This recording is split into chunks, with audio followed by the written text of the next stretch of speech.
निवडणुकीत हार जीत होतच असते. शशिकांत कराळे. जिल्हा परिषद निवडणुकीत यंदा अनेक नाट्यमय घडामोडी घडल्या. पंढरपूर तालुक्यातील महत्त्वपूर्ण गुरसाळे जिल्हा परिषद गटात अक्षरशः काटेकी टक्कर पाहायला मिळाली. शेवटच्या क्षणापर्यंत रंगत टिकून राहिल्यानं संपूर्ण तालुक्याचे लक्ष या गटाकडे लागले होते. निवडणुकीदरम्यान विरोधकांकडून मोठी आमिष दाखवली गेली आणि मतदारसंघात संभ्रम व विरोधाभास निर्माण करण्याचा प्रयत्न झाल्याचा आरोप कराळे यांनी केला आहे. तरी जनतेने दिलेला कौल मान्य असल्याचं त्यांनी स्पष्ट केलंय. निवडणूक म्हटली की हार जीत होताच राहणार. पराभव हा शेवट नसतो, तो नव्या लढाईची सुरुवात असते, असं म्हणत कराळे सरांनी पराभव स्वीकारला. या पराभवातून बरंच काही शिकायला मिळालं. पुढील काळात अधिक जोमानं जनतेच्या प्रश्नांसाठी लढू. पद असो वा नसो, समाजकार्य अखंड सुरू राहील असा निर्धारही त्यांनी व्यक्त केला. गुरसाळे जिल्हा परिषद गटातील ही लढत जरी अटीतटीची ठरली असली तरी आगामी काळात राजकीय समीकरणांमध्ये नव्या घडामोडी घडण्याची चिन्ह दिसत आहे. एक चांगला लढा दिला, दुर्दैवानं पराभव तुमचा झाला असला तरी कशी लढत होती ही, नेमकं काय वातावरण होतं निवडणुकीचं?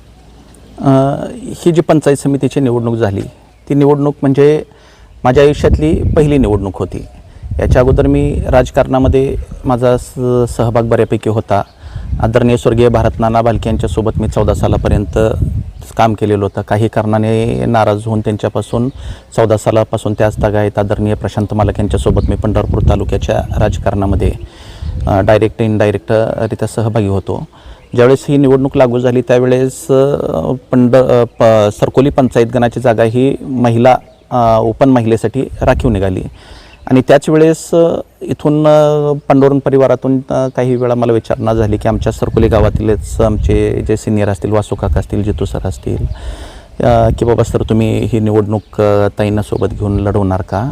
तर मी सांगितलं की ठीक आहे, जर नाही मालकांनी विश्वास ठेवला, पांडुरंग परिवारानं, भारतीय जनता पार्टीने जर विश्वास ठेवला आपल्यावरती आणि उमेदवारी जर दिली तर निश्चितपणाने ही निवडणूक आपण लढवू शकतो. कारण या 9 गावांमध्ये माझे नातलग आहेत, माझे मित्रमंडळ आहे, माझ्या दूध व्यवसायाच्या माध्यमातून दूध उत्पादक आहेत आणि ह्या सगळ्यांचा आधार घेऊन निश्चितपणाने ही निवडणूक यशस्वी होईल अशा प्रकारचा एक आत्मविश्वास होता आणि त्यामुळं मी ही निवडणूक लढवण्याची मानसिकता प्रथमदर्शनी सकारात्मकता दाखवली होती. जो काही निसटता पराभव झालेला आहे तुमचा, कशी कारण मीमांसा कराल, त्याची काय कारण सांगाल? पराभवाचं कारण जर आपण शोधलं तर ते तांत्रिक कारण आहे. कारण का की जनतेनं अत्यंत चांगल्या प्रकारची साथ दिलेली आहे. ज्याही ठिकाणी आम्ही फिरत होतो त्यावेळेस एक सुशिक्षित उमेदवार म्हणून किंवा कुठल्याही आर्थिक गालबोट नसलेला किंवा 14 सालापर्यंत भारतनानांसोबत एकनिष्ठाने 14 सालापासून आज तागायत कुठेही हालचाल न करता प्रशांत मालकांच्या सोबत काम करणं हे आपल्या जमेच्या बाजू होत्या. त्यामुळं प्रतिसाद जो होता तो अत्यंत सकारात्मक होता. परंतु दुर्दैवानं असं झालं की आमचे जे सहकारी मार्गदर्शक असलेले शेतकरी संघटनेमध्ये काम करत असलेले दीपक बाबा भोसले की जे माझे नातलग आहेत, माझ्याच गावातले आहेत, त्यांचीही मागणी भारतीय जनता पार्टीकडून उमेदवारीसाठी होती आणि या ठिकाणी पार्टीकडून काही कारणाने उमेदवारी माझी निश्चित झाली आणि त्यातून थोडंसं नाराज होऊन त्यांनी घड्याळ चिन्हावरती निवडणूक लढवली आणि घड्याळ चिन्हावरती निवडणूक लढवत असताना त्यांनी या निवडणुकीमध्ये 2300 मतं या ठिकाणी घेतलेले आहेत आणि आपला पराभव हा 1400-1450 मतांनी झालेला आहे. जे पराभवाचं जर पहिलं कारण काढलं तर आमचे जे संबंधित आहेत मार्गदर्शक, इथून पुढच्या काळामध्ये ते माझे मार्गदर्शक असतील, आमचे संबंध चांगल्या पद्धतीचे आहेत. परंतु गैरसमजातून आणि नाराजीतून जे मतविभाजन झालं ते मतविभाजनच आमच्या पराभवाचं मुख्य कारण असू शकतं.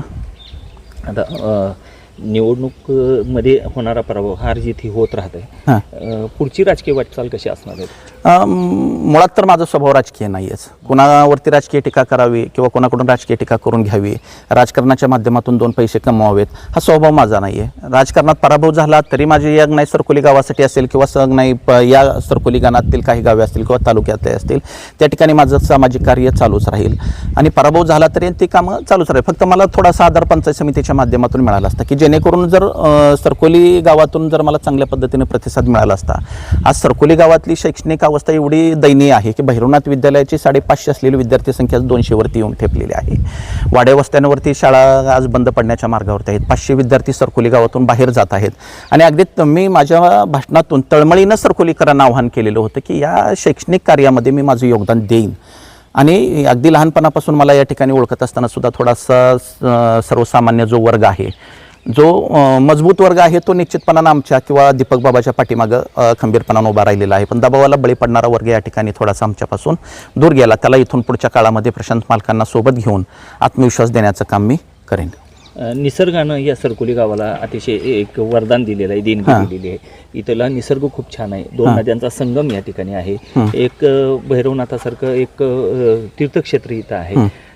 किती संधी आहे पुढे पर्यटनाच्या माध्यमातून, तीर्थक्षेत्राच्या माध्यमातून गावच्या विकासाला किती संधी वाटते? आता ज्या जागेवरती आपण भैरवनाथाच्या मंदिरामध्ये उभारून माझी मुलाखत घेत आहात तेच पर्यटन स्थळ आहे. आणि या पर्यटन स्थळाच्या ठिकाणी गेले 2.5-3 वर्षापासून विलास बापू भोसले जे माझे पोलीस कर्मचारी आहेत हे अहोरात्र कष्ट करत आहेत. त्यांच्यासोबत ही आता अवतीभोवती असणारे हे मंडळी आहेत, कष्ट घेत आहेत. त्यांनाही या ठिकाणी मानसिकरित्या वगैरे प्रचंड त्रास होतोय.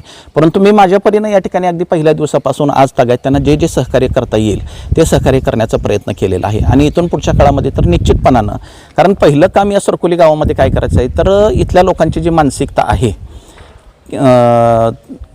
आपल्याला काहीतरी वेगळं करायचं आहे ही मानसिकता पहिल्यांदा त्यांच्या मनामध्ये रुजवण्याची जबाबदारी मी पार पाडणार. आणि ती राजकारण विरहित असेल हे मात्र निश्चित. प्रशांत मालक, भारतीय जनता पार्टी, पांडुरंग परिवार यांचे तर या निवडणुकीच्या माध्यमातून माझ्यावरती निश्चितपणानं उपकार आहेत असंच म्हणावं लागेल. कारण काय की सामाजिक क्षेत्रामध्ये एका चाकोरीतून काम करणारा एक तरुण राजकीय संधी जिथं भारतीय जनता पार्टीच्या दारामध्ये उमेदवारीसाठी भल्या भल्याने रांगा लावलेल्या आहेत, तिथं माझ्यासारख्या सामाजिक क्षेत्रामध्ये आणि व्यावसायिक क्षेत्रामध्ये काम करणाऱ्या माणसाला संधी देणं हा निश्चितपणानं प्रशांत मालकांचा, पांडुरंग परिवाराचा आणि भारतीय जनता पार्टीच्या मनाचा मोठेपणाचा आहे. नक्कीच फक्त ह्या 4,000 मतदारांचेच मी आभार मानणार नाही, तर मजबुरीनं काही मतदारांचं विभाजन झालं त्याही सगळ्या मतदारांचं मी मनपूर्वक आभार मानेन.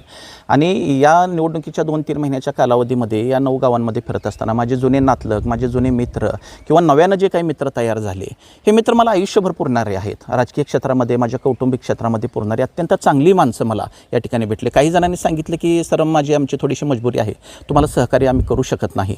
परंतु ती माणसं माझ्या आयुष्यासाठी जे उपयोगी पडणार आहेत ते निश्चितच या निवडणुकीचं ते योगदान असेल. त्यामुळं मला मतदान केलेल्या आणि मला मतदान न केलेल्या या गणातील सगळ्याच मतदारांचे जे काही प्रेम दिलं, मला माझ्या कुटुंबियांना जे प्रेम दिलं त्या सर्वांचे निश्चितपणाने मी मनपूर्वक आभार मानेन. कुणीही या गणातील मतदारांनी मला अर्ध्या रात्री फोन करावा, त्यांच्या हक्कीला मी धावून जाण्याची भूमिका एक राजकारणातला कार्यकर्ता नाही तर एक समाजकारणातला कार्यकर्ता म्हणून मी पार पाडेन. पुन्हा एकदा सर्वांचे मनपूर्वक आभार मानेन.